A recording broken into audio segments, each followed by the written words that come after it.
To render React components on the server, we're going to use the ReactDOMServer package. To be able to use this ReactDOMServer, we're going to have to import React itself first, and we'll also need to import ReactDOMServer from ReactDOM/server.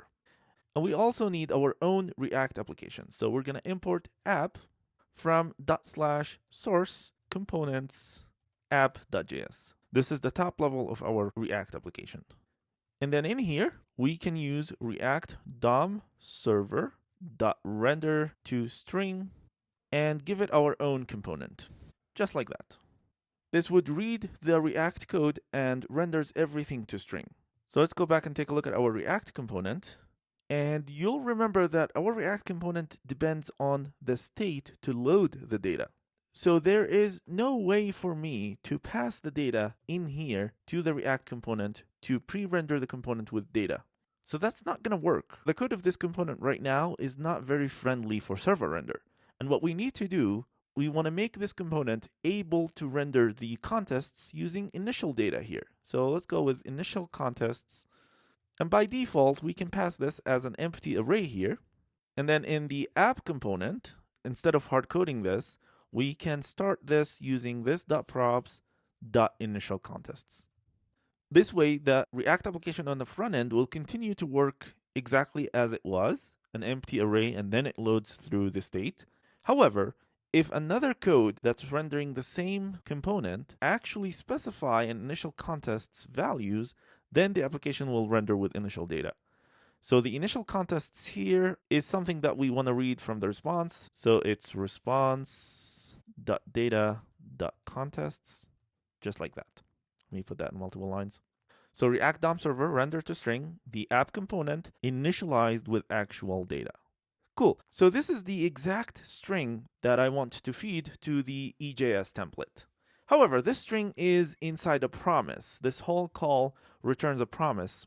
So I can't use it directly. What we can do is let's return this value from the then, and let's wrap all this call in a function. Call this function server render.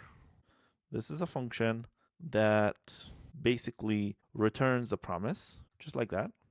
And we're going to go ahead and export default this function, server render. So now back in server.js, instead of importing this directly, we're going to import server render from server render. And server render would be a function, so we can call it as a function. Server render is a function. And this function returns a promise. So I can do .then on this promise, just like I did before. I also need to do .catch, just in case something is wrong with the promise. And in here, we can just do console.error. And what I want to do inside the then, this promise actually gives me the content that I want to feed to the EJS template. So what I'm going to do is I'm going to take this call here, and I'm going to put it inside then. And when I do have the content, go ahead and render it, just like that. So I think we can test. So there is an error because I can't spell components. Let's test. Looks like the server is listening, and we can redo this command to test. And look at that. I can see the data now, and it's coming directly from ReactDOMServer. So basically, we can render our application now with JavaScript disabled. And it's actually rendering HTML. And here's the cool thing. We can enable JavaScript, render our application. The initial data is going to come from HTML, and then React is going to take over and re-render the content for us. However, there is a problem, and it's clearly communicated here. So the problem is, let me actually simulate this problem for you. In the app component, right before we render, I'm going to put a debugger line. So here's the problem. When I receive a response from the server, that response has an actual DOM, even before I render anything from the React component itself. However, when I hit play, React is going to render an empty list of name contests because by default, it's taking the initial contests from index.js, which has an empty list of contests. So we're going from a full list of contests into an empty list of contests when I hit play. And after that, React is going to go back to the server, fetch the list of contests again, and put it back in the DOM. This is why we're getting this error.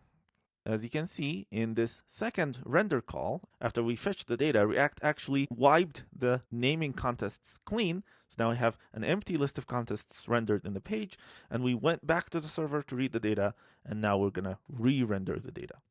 So React is not really fully benefiting from the server rendering that we did, and in the next movie, we're going to fix this problem.